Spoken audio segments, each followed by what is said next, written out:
En Radio Portales de Valparaíso presentamos Revelando.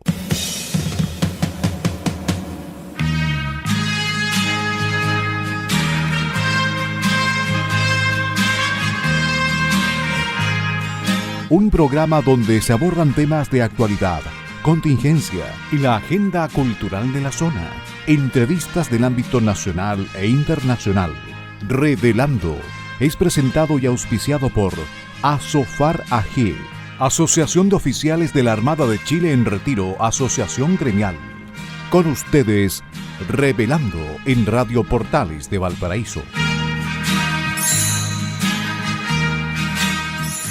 Queridos amigos de Revelando de día miércoles, bienvenidos a este programa de miércoles, naturalmente, 26 de agosto del 2026.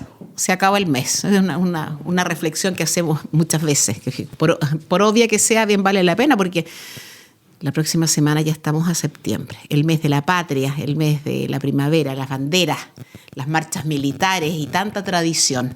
De esas tradiciones que nos unen y que alguna vez fueron puestas en cuestión. Qué terrible. Y no hay que olvidarlo.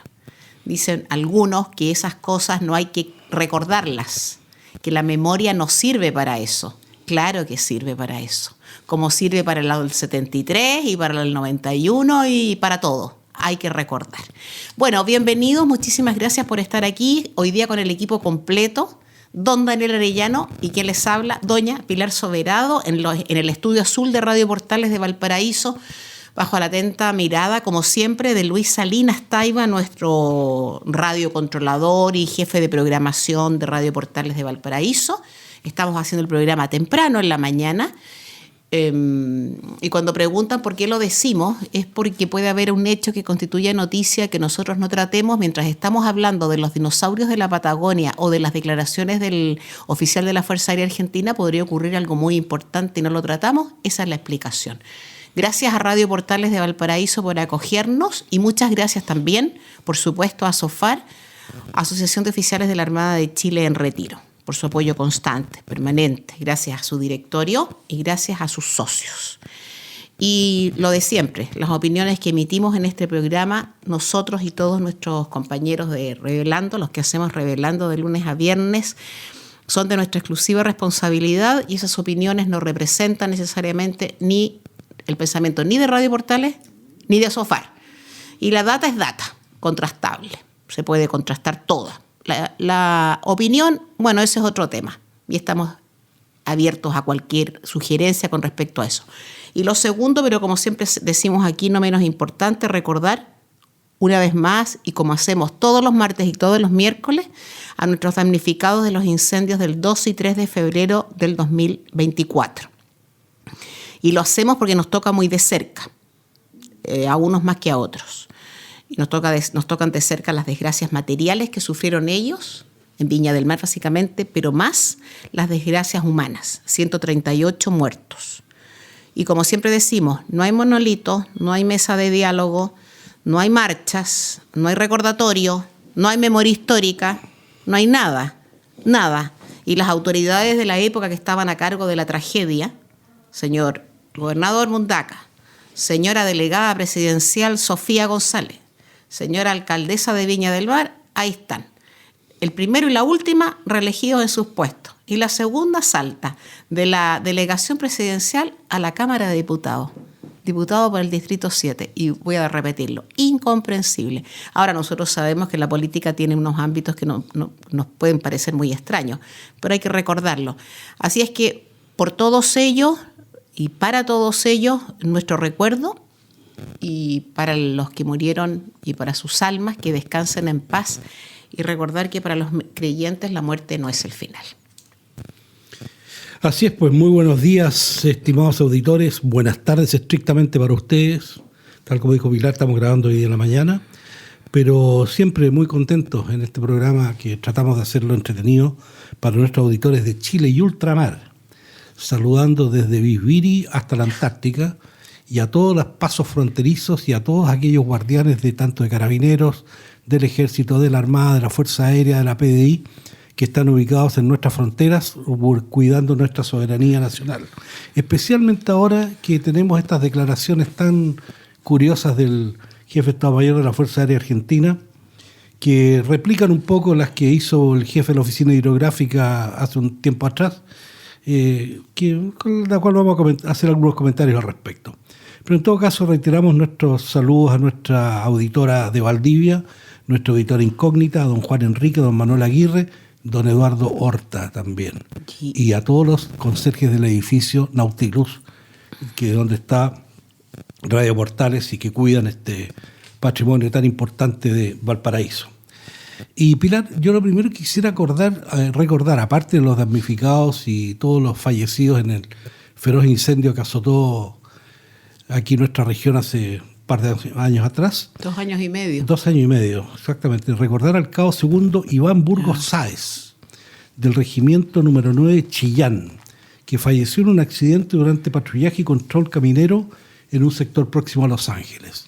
¿Qué es lo que estaba haciendo el cabo Iván Burgos Sáez, que en paz descanse, cumpliendo el mandato constitucional de un estado de excepción que ya se prolonga por mucho tiempo, cuidando caminos y patrullando todo un sector en donde se producen atentados terroristas? Y la verdad que estamos en una situación que ya se prolonga por demasiado tiempo y la solución no es andar patrullando. Sin embargo, este gobierno, el gobierno anterior y los anteriores no han querido tomar el toro por las astas, y cada vez que uno se enfrenta a un problema y lo deja pasar, ese problema cada vez se va incrementando y se va haciendo cada día más difícil su solución. Así que un sentido recuerdo al cabo Iván Burgos, un saludo muy afectuoso y también con nuestras condolencias a la familia del cabo Burgos, y bueno, que descanse en paz. Y también a los miembros del ejército que tienen que sufrir esta pérdida que es terrible, especialmente cuando se trata de una persona con la cual uno ha trabajado durante mucho tiempo. Así es que un recuerdo muy sentido para el cabo Burgos. Sí, yo un minuto nada más. Esto me recuerda a lo que comentamos el miércoles pasado con una semana de retrasos sobre la tragedia de la Condel. Y eso de trabajar con la gente que se ha muerto. ¿Qué pasa con los compañeros? ¿Qué pasa con sus comandantes? ¿Qué pasa con sus amigos ahí? Y sobre todo, a diferencia de lo de la Condel, en la Condel los marinos estaban cumpliendo con su deber un día de lluvia, un día de temporal. Lo que pasó es para otro programa probablemente, pero estaban cumpliendo con un deber que es el propio de un marino, ¿no es cierto? Exactamente. Que es lo habitual. El marino navega por regla general, o por lo menos lo que uno piensa, habiendo muchas reparticiones de tierra, pero es lo habitual. En cambio, estos militares y marinos también están cumpliendo labores que para mi gusto muy modesto no les son propias.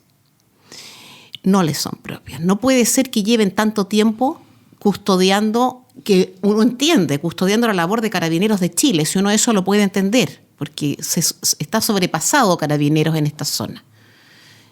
Pero esa no es la labor propia de las Fuerzas Armadas. Las Fuerzas Armadas deben mantenerse en la labor que la ley y la Constitución les entregan. Y esa labor no es precisamente andar ni en la zona sur. Lo de la zona norte y la frontera podríamos discutirlo, pero no en la zona sur. Y estoy totalmente de acuerdo con ese comentario de llevamos tanto tiempo en un estado de excepción constitucional que ya no es un estado de excepción, es la habitualidad. No es fácil darle solución, no es fácil, pero la solución existe, no es que no exista. ¿Ah? Entonces yo ahí adhiero a todo lo dicho. Yo adhiero además sobre todo a las condolencias al Ejército de Chile y a la familia de este joven, que estrictamente no tenía por qué morirse, pues. No, el problema, Pilar, es terriblemente complicado porque si hay algo muy, muy, muy difícil, no solamente aquí en Chile, en cualquier país del mundo, es estar patrullando y estar enfrentándose a los connacionales. ¿Por qué? Porque uno no sabe quién es quién. Y ahí el problema fundamentalmente está en que las Fuerzas Armadas, y Carabineros también en este caso, no tienen la iniciativa.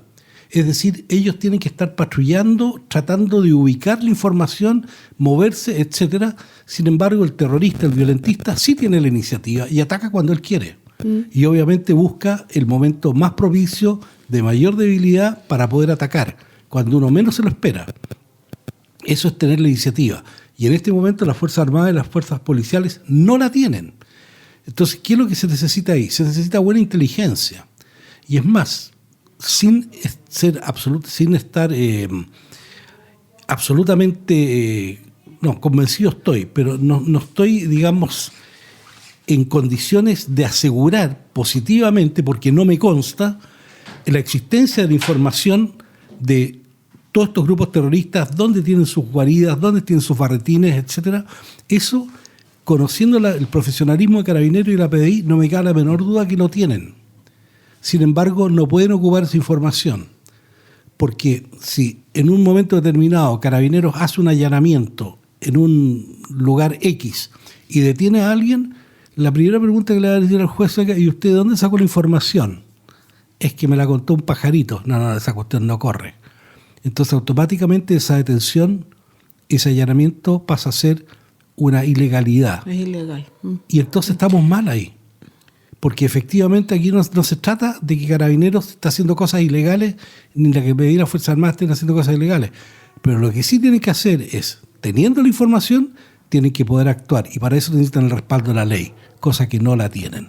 Sí. Entonces estamos metidos en un embrollo que no tiene solución.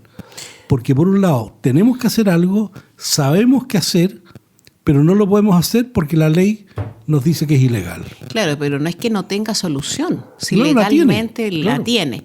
Y yo lo último que puedo aportar ahí es que esto es como la guerra asimétrica. Exactamente. Claro, porque en la guerra tradicional, por decirlo así, se sabe perfectamente que uno tiene un enemigo al frente, uno sabe quién es, tiene un uniforme distinto al de uno, tiene por último una banderita aquí en el brazo, ¿no es cierto? Claro, tiene ciertas características que permiten distinguir a un ejército del otro, a una facción de la otra.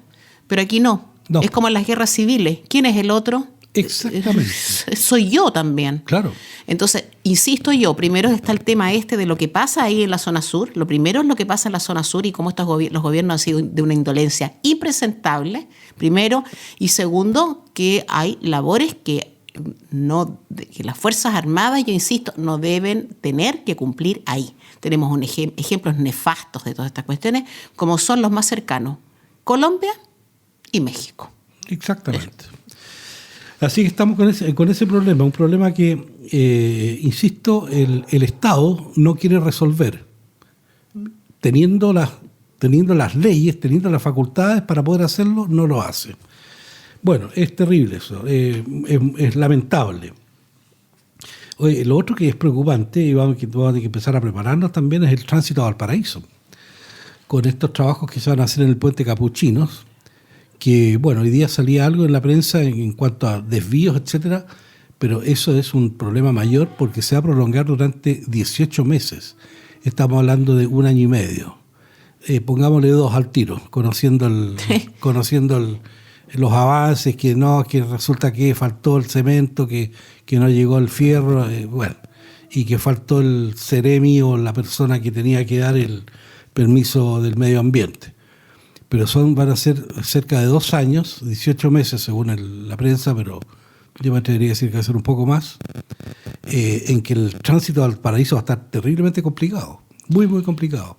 Así que, Pilar, yo creo que va a tener que pensar en buscar la solución, porque la verdad que yo no me voy a venir a dar la lata, a venir a la radio, aunque me gusta venir a Valparaíso, pero va a tener que buscar una solución para eso. Sí, a ver, el día lunes, hoy día es miércoles, ¿no? El próximo lunes, en el Revelando de lunes, va a estar Manuel Millones, el delegado presidencial.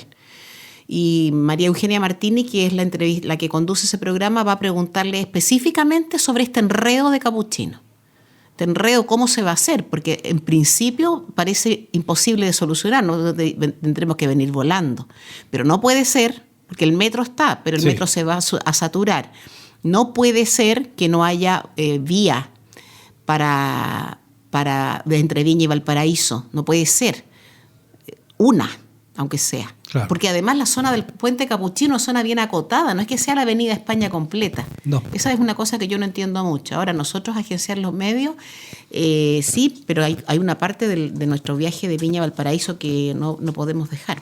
No, que es nuestra recalada en calle Condel. Claro.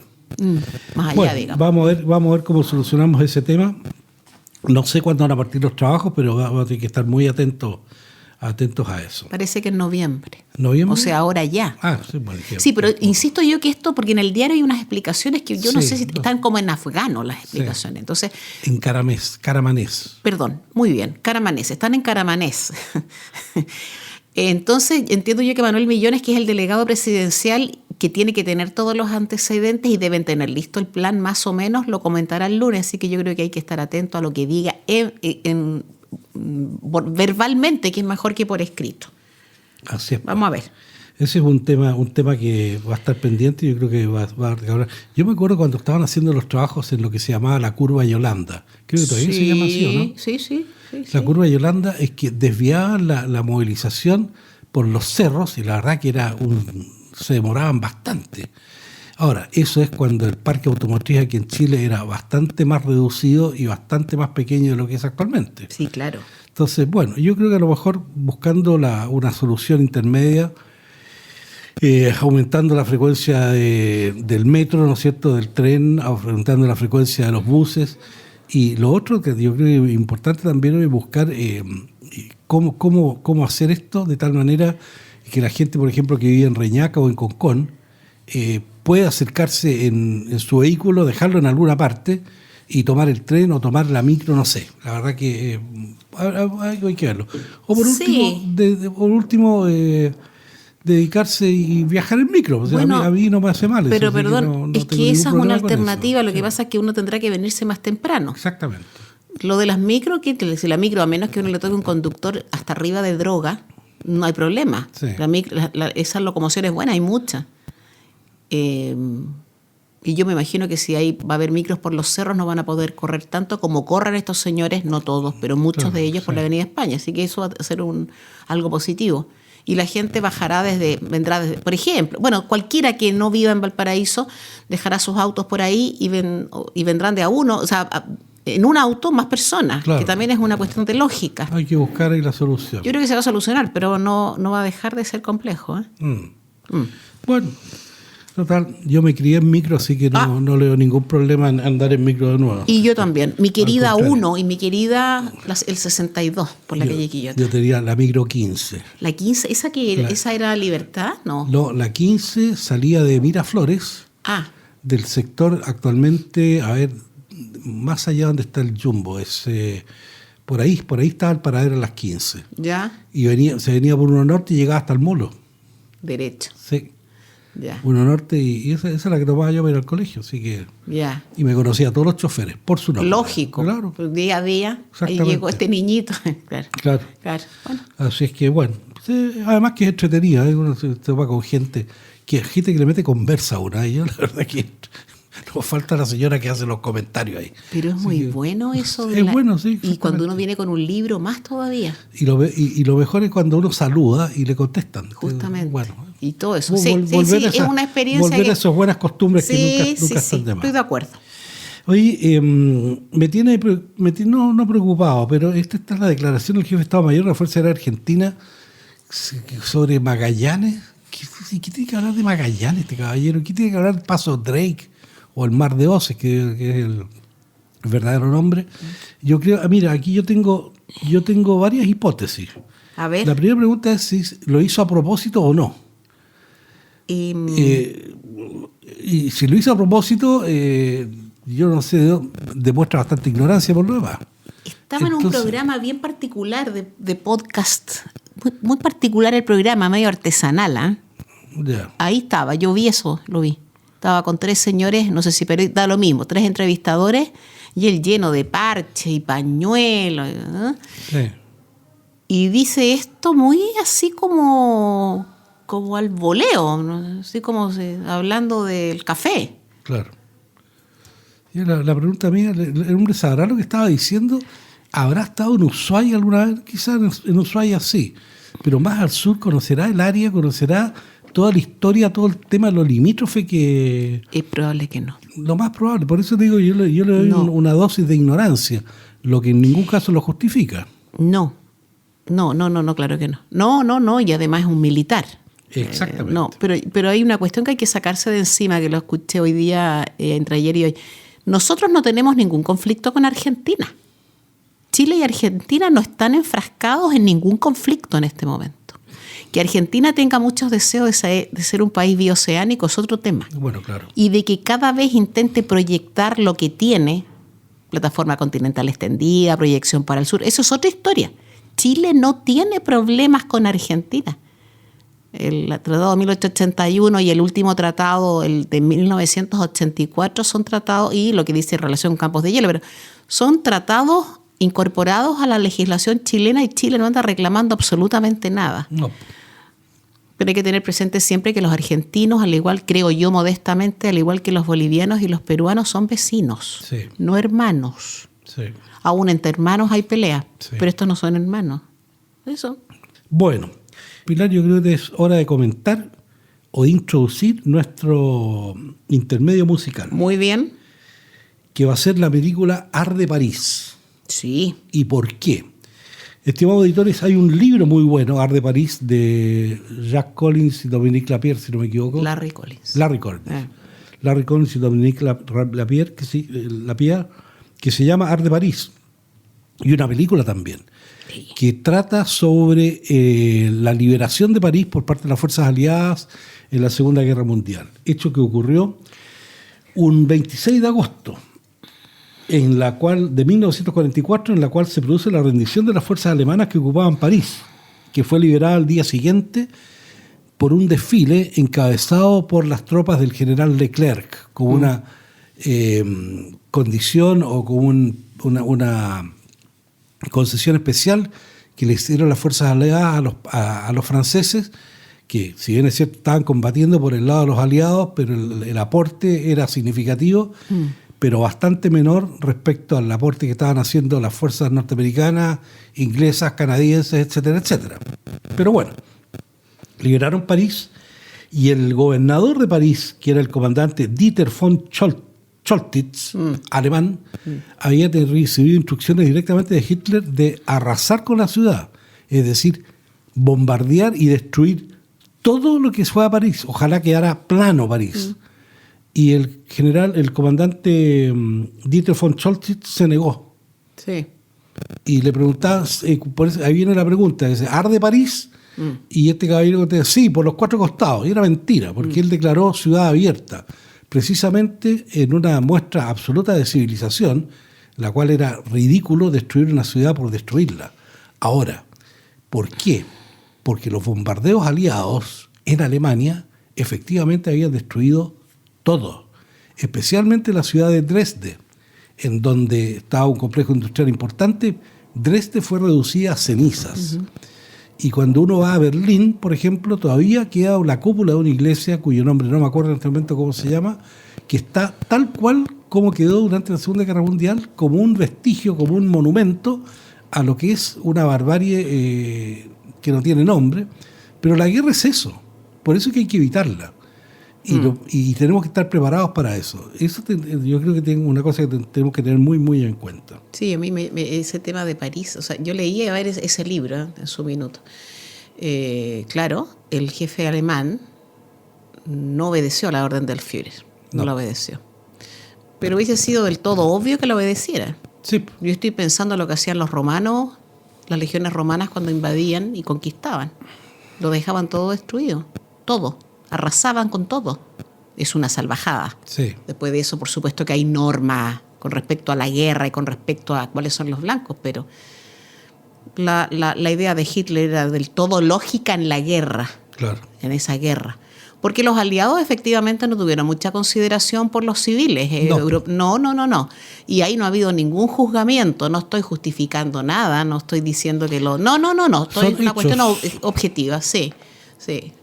La música me parece muy adecuada por el día, Bueno, indiscutiblemente. estimado auditor, nos dejamos con Arde París, que es la música de la película del mismo nombre y del libro del mismo nombre, el cual yo recomiendo porque es muy entretenido y habla de un episodio importante de la Segunda Guerra Mundial, que es la liberación de la ciudad luz.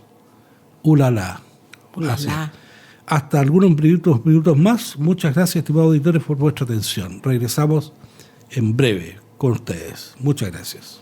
Estimados auditores, hemos regresado en este programa Revelando el día 26 de agosto de 2026, en nuestro bloque número 2, después de haber escuchado la música de la película Art de París y recomendado también la lectura del libro del mismo nombre, que es muy entretenida, de un episodio que menciona la liberación de París durante la Segunda Guerra Mundial.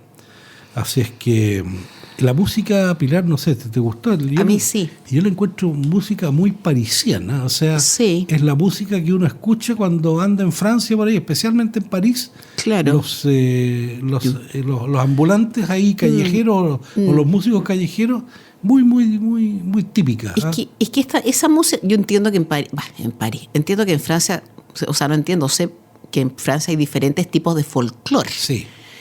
Pero esta es la música que habitualmente se identifica con Francia. Exactamente. ¿Ah? Sí. Es el hombre de la boina, acordeón y este tipo de sonido. Y también cuando la escuché ayer, me recordó a Edith Piaf. Claro. Es muy típico eso. Claro, es como, por ejemplo, cuando alguien habla de España, ¿qué se imagina del folclore español?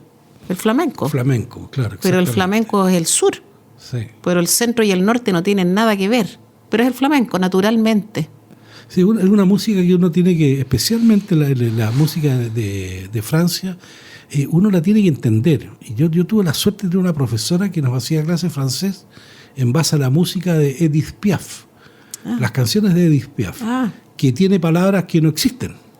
Son intraducibles, pero que hablan de un concepto.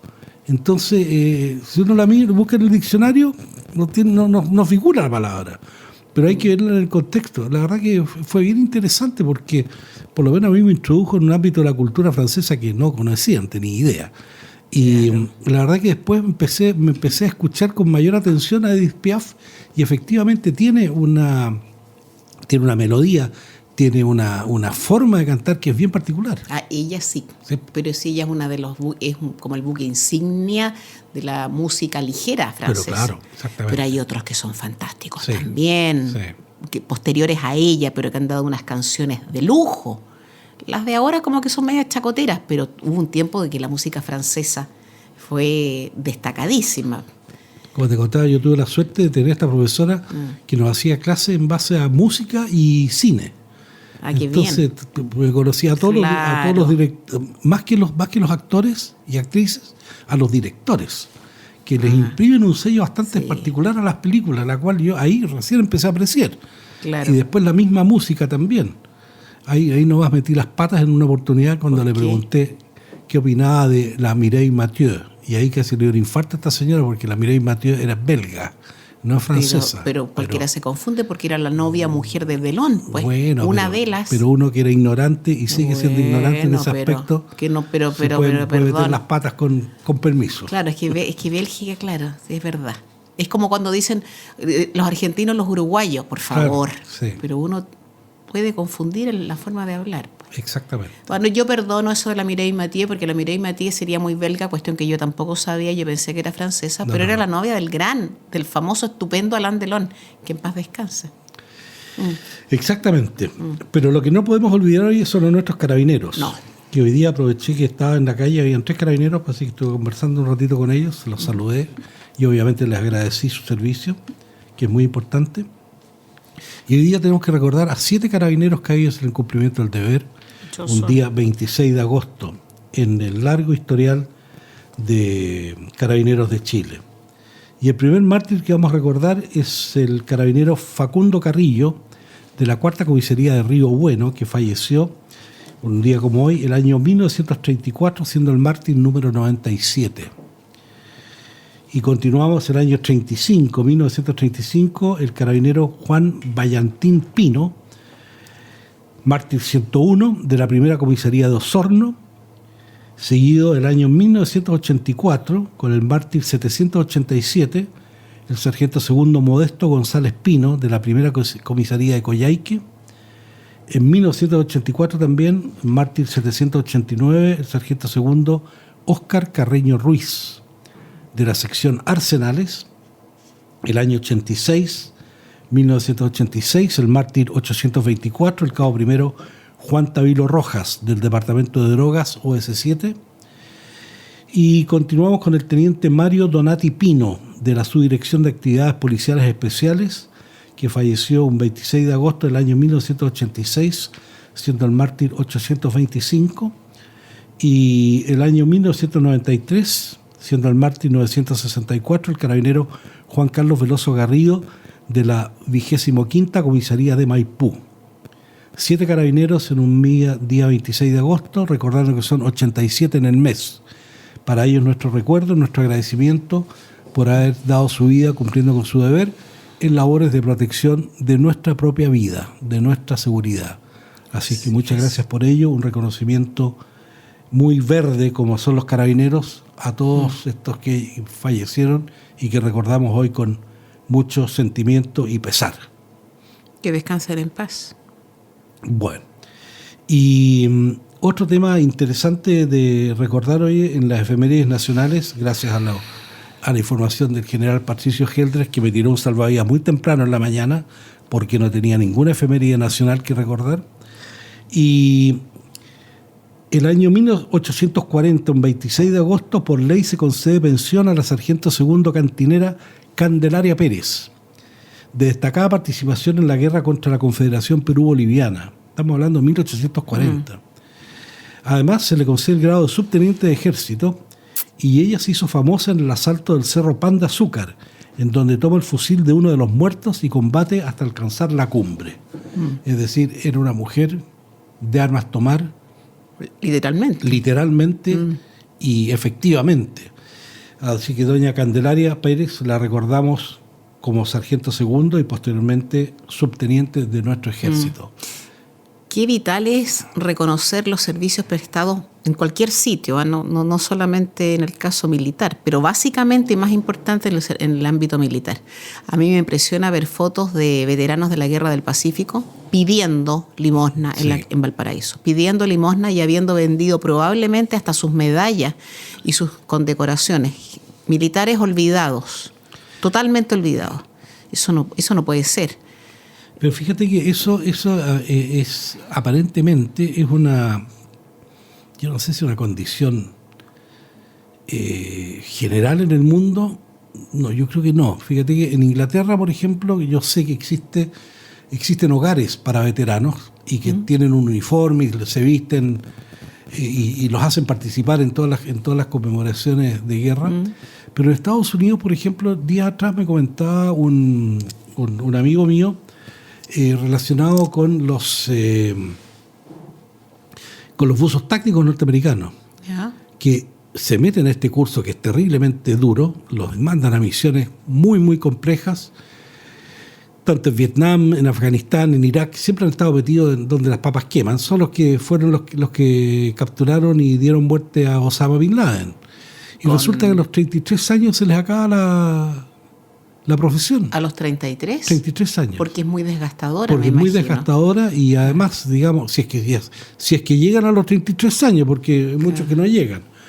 Y tiempo atrás estaba viendo, no hace tanto tiempo atrás, un par de semanas atrás estaba viendo unos documentales ahí en Facebook sobre casos curiosos de soldados norteamericanos extremadamente condecorados, que se les termina el contrato en el ejército, tienen que empezar a buscar pega. Y habían dos que me llamaron la atención. Uno, que era el conserje, por ponerle un nombre, de West Point, la Academia Militar Norteamericana, que hacía aseo en los pasillos. Y era un soldado, pero muy condecorado durante la Segunda Guerra Mundial. Y otro en la misma situación en la Fuerza Aérea. También cumpliendo la misma labor de aseo. Pregunto, pero es que, a ver, esa gente, ellos, que no sé cómo funciona el sistema, tienen condecoraciones, pero eso no tiene nada que ver con con una pensión. No tiene ¿y tendrán pensión? No. Claro, ese es el problema, que no tengan pensión probablemente porque se retiran muy pronto o porque el sistema norteamericano no lo contempla. Claro. Pero en Chile también sucede que hay gente que se va de la Marina o del Ejército extremadamente joven, tiene que buscar trabajo y el trabajo que encuentran es, comillas, muchas veces uno dice, pero ¿cómo estás trabajando aquí? Bueno, sí. Bueno, efectivamente, pero aquí hay, como te digo, aquí hay servicios de servicios prestados en tiempo de guerra. Sí, eso es diferente. Eso es diferente. Sí, como entonces, el caso de los de la Guerra del Pacífico. Exactamente. Sí. Ahí dirías, claro, conforme yo puedo entrar a las Fuerzas Armadas, como se llama, y retirarme después de 10 años de servicio y no tengo derecho a pensión. Perfecto. Pero eso es una decisión mía. Sí. Otra cosa es cuando me han mandado, digamos, he estado en el frente combatiendo, entonces la situación cambia. Sí. ¿Y eso por qué en Estados Unidos? La verdad que no lo sé, sé. Es un tema que no he averiguado, pero me llama mucho la atención. Es que tienen tanto, yo creo, no sé, esto no debe tener mucho que ver, pero tiene Estados Unidos tanto veterano, ha mandado a su gente a tanta guerra, que claro que tiene que haber muchos veteranos de las guerras que estén en situación un poco desmedrada. ¿Cómo tanto hogar va a haber cuando no tiene? Estoy pensando en cuando no tienen familias, cuando ya son mayores. No sé si Estados Unidos es un país muy rico, pero ¿dará para tanto? Insisto, es que mandan a tanta gente a las guerras extranjeras, claro, sí, naturalmente. Sí. Bueno, yo me estaba recién acordando la película esta de Forrest Gump. Sí. ¿Te acuerdas tú sí. de este Tom Hanks? Tom Hanks, que es una película, a mí me gusta mucho, yo la veo con alguna frecuencia, donde él termina su servicio militar en Vietnam, lo mandan a Vietnam, termina herido, esto es todo ficción obviamente, le dan la condecoración, la medalla, la Legión de Honor. Esa es la más importante. La más importante que tiene Estados Unidos. Y después, en su rehabilitación, mientras está jugando ping-pong, llega otro sargento y le dice, oye, le llegó su baja del ejército, así es que se va, pues, y se tiene que ir, pues, directamente. Claro. Bueno, y parece que eso es así. Entonces, lo que pasa es que también en Estados Unidos uno firma contrato de empleo. ¿Todos? Yo creo que es todos. No me atrevería a decir todos, pero bueno, esa es otra yo diría historia. que sí. Entonces se firma contrato y la verdad que, claro, termina 4 años y se puede recontratar. Yeah. Y también uno puede salir a vida civil y puede reincorporarse de nuevo, pero no sé cómo funcionará eso con respecto al tema de las pensiones. No estoy al tanto. Seguramente tiene que ser algo similar a que acá, de una cantidad de años de servicio. Claro. Pero no sé cómo en Estados Unidos. Pero es que Estados Unidos tiene una legislación, de ese tema no sé absolutamente nada, pero tiene una legislación en el ámbito laboral bastante liberal, súper liberal. Claro. El tema de los prenatales, los postnatales, las negociaciones colectivas, todas esas cuestiones que uno supone que son casi derechos adquiridos, en Estados Unidos no es así. No están así. No. Y entiendo que también en Estados Unidos no existe el derecho a indemnización, ninguna cosa, te fuiste y muchas gracias. Salvo en los ambientes empresariales donde se pacta precisamente la indemnización esa como a todo evento, pero es para los grandes empresarios, claro, donde hay mucha plata porque es el área privada. Claro. Funciona distinto, bueno. Es otra cosa, exactamente. Sí. Bueno, otro efeméride internacional que sería interesante comentar es que el año 1978 Albino Luciani es elegido Papa, sí, y adopta el nombre de Juan Pablo I. Sí. Y solo estuvo en el pontificado se dice, ¿no? Sí, pontificado, 33 días, porque fallece de una afección cardíaca y a continuación es elegido Juan Pablo II. Sí. Es una situación. Yo me acuerdo que fue bastante comentado esta situación, que le habían puesto esto, que lo envenenaron. Exactamente. Claro. No, yo creo que no.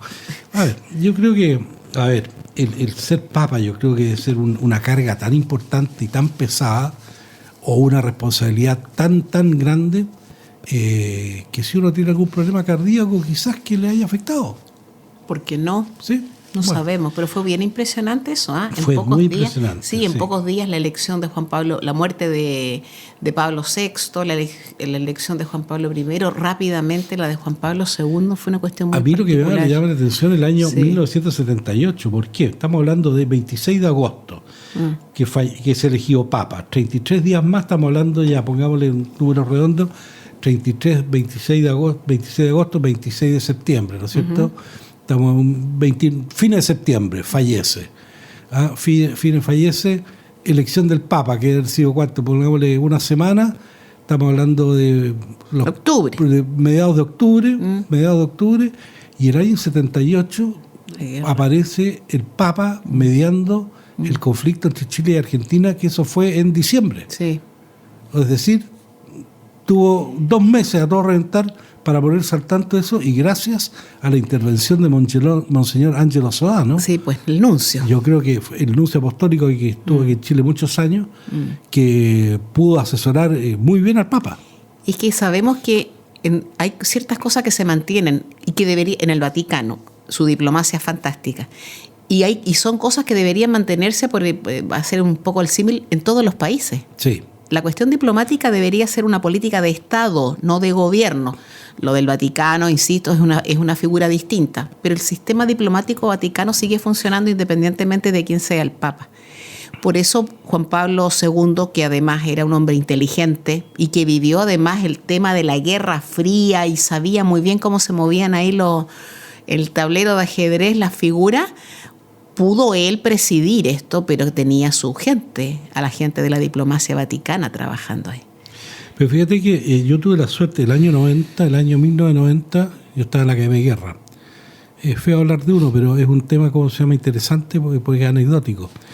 Me tocó hacer un trabajo bastante complejo que me valí de una entrevista que tuvimos que hacerle al ex canciller Hernán Cubillos, que fue artífice de todo el problema de la mediación. Muy capaz. Y una de las cosas, la entrevista la tengo ahí, realmente es muy, muy entretenida, y él hablaba, y me acuerdo claramente, que a él le llamaba mucho la atención que cuando él iba al Vaticano a hablar con el Papa estaba pero absolutamente al tanto de los más mínimos detalles del problema de la mediación. Y se manejaban la geografía del área, pero sin ningún problema. O sea, el Papa Juan Pablo II realmente se involucró en forma muy, muy fuerte en este conflicto, porque más que mal era un conflicto entre dos naciones cristianas, claro, católicas, que en realidad obviamente fue una preocupación importante. Sí, somos países vecinos. Al Vaticano no le gustan las guerras, naturalmente. Claro. Y a mí no me cabe ninguna duda que por la impronta que le dio Juan Pablo II a su pontificado, sí pensaba en otras cosas que iban más allá de Argentina y de Chile. Y que yo creo que tenían que ver, lo digo, esto es como muy al voleo, pero con la influencia de los países que estaban más involucrados en esto de la Guerra Fría. No me cabe ninguna duda. Como él veía la vida, la historia, como sí.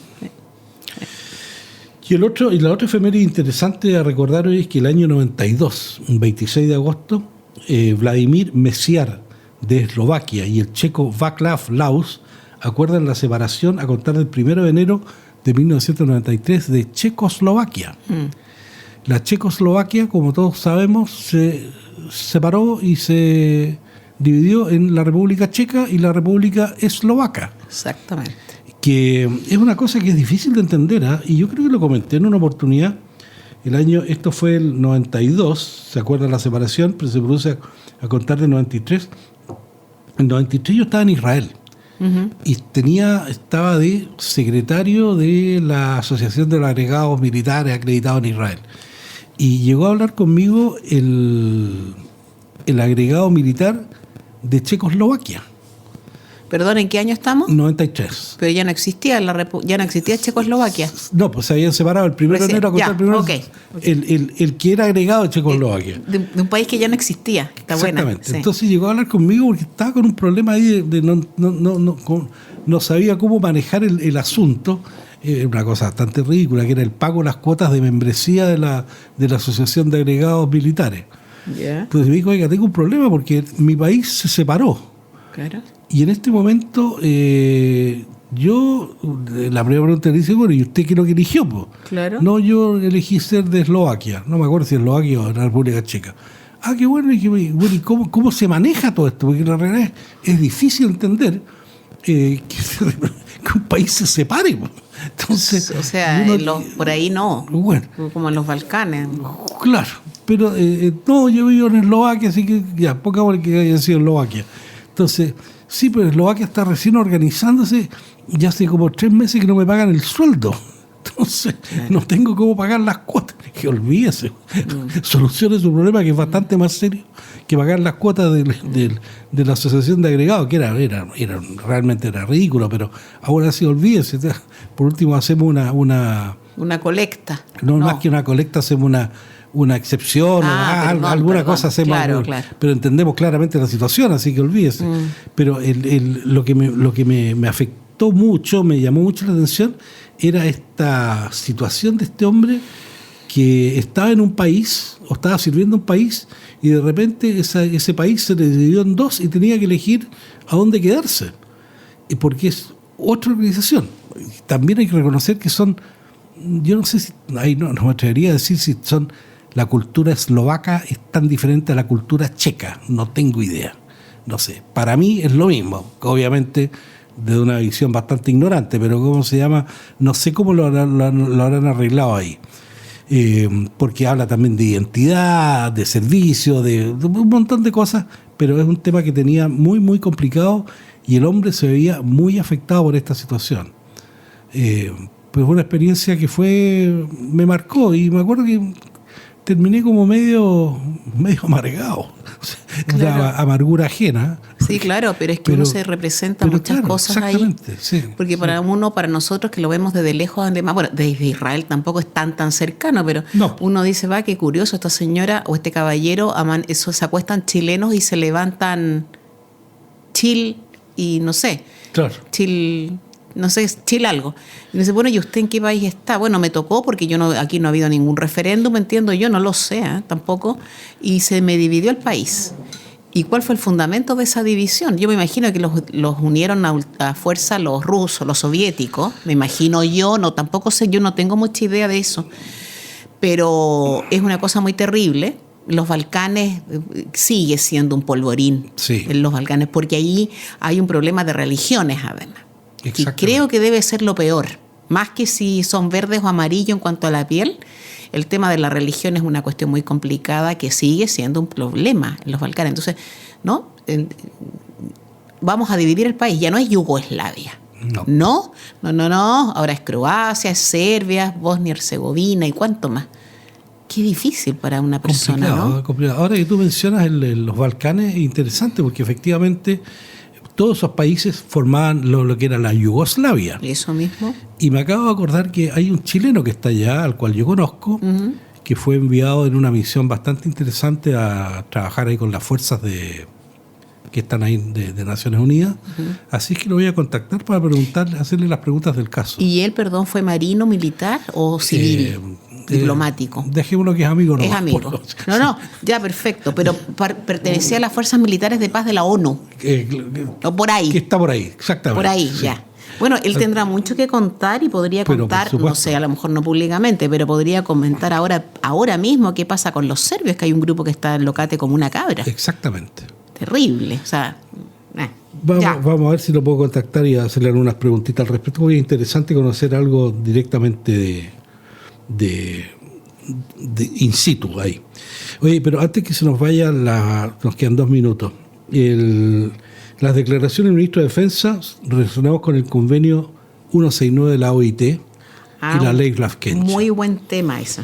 Bueno, yo la verdad que le encuentro razón al ministro, porque efectivamente cuando uno lee el convenio 169 de la OIT y también la ley Lafkenche, encuentra que hay cosas que están muy mal hechas y que están hechas para realidades que son diferentes a las nuestras.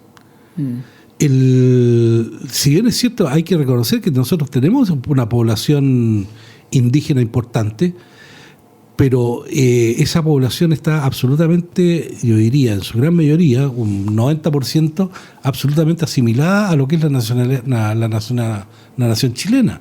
Entonces son muchos conflictos que son artificiales, que precisamente utilizan este convenio 169 para poder exacerbarlos y generar problemas que a la larga se transforman en problemas políticos y no problemas sociales. En vez de contribuir a que la gente haga lo que tiene que hacer, se le ponen trabas. Entonces, en el fondo hay grupos que están interesados en que las poblaciones indígenas sigan viviendo como poblaciones indígenas.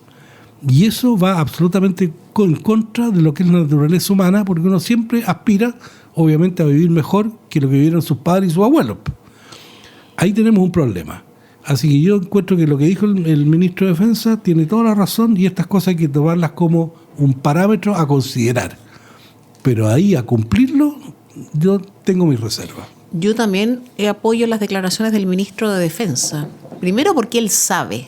No hay que olvidar que el hombre, es un abogado de prestigio, es un abogado que conoce la legislación y que habla con fundamento. Porque no porque sea abogado va a ser brillante, no, sino porque él particularmente, él es una persona entendida. Él habla con un fundamento legal. Y el convenio 169 es un convenio que entendemos de acuerdo a la lógica moderna de esta protectora e identitaria. Los pehuenches, los lafkenches, los mapuches, los diaguitas son seres habitantes de este territorio de la República exactamente igual a nosotros y a los auditores. Somos lo mismo.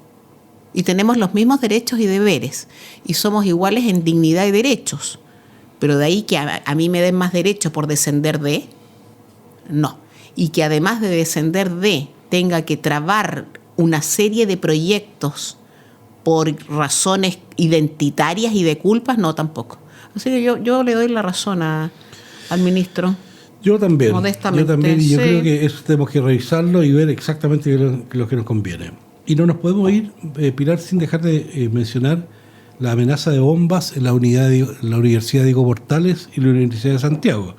La Universidad de Santiago no me llama la atención, pero la Universidad de Portales, Diego Portales, sí me llama la atención, especialmente en la persona de su rector, que no sé qué es lo que va a hacer al respecto.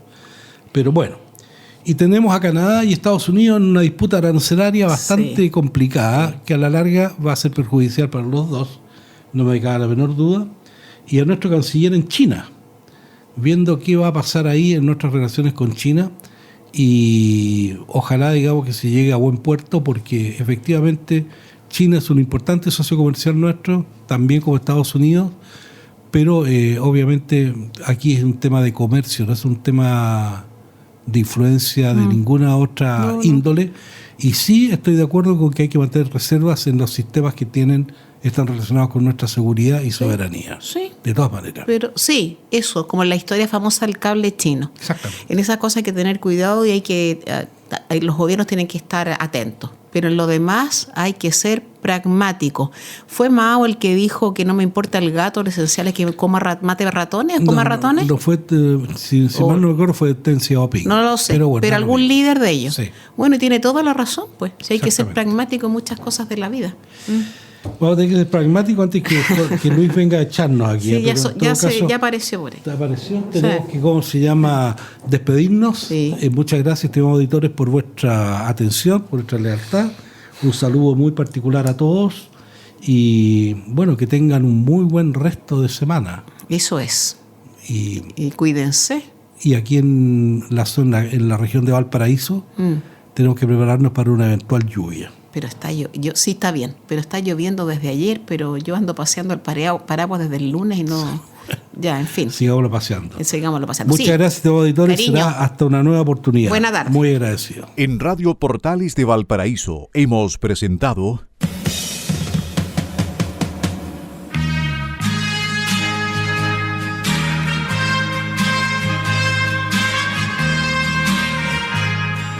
Revelando, un programa donde se abordan temas de actualidad, contingencia, entrevistas del ámbito nacional e internacional.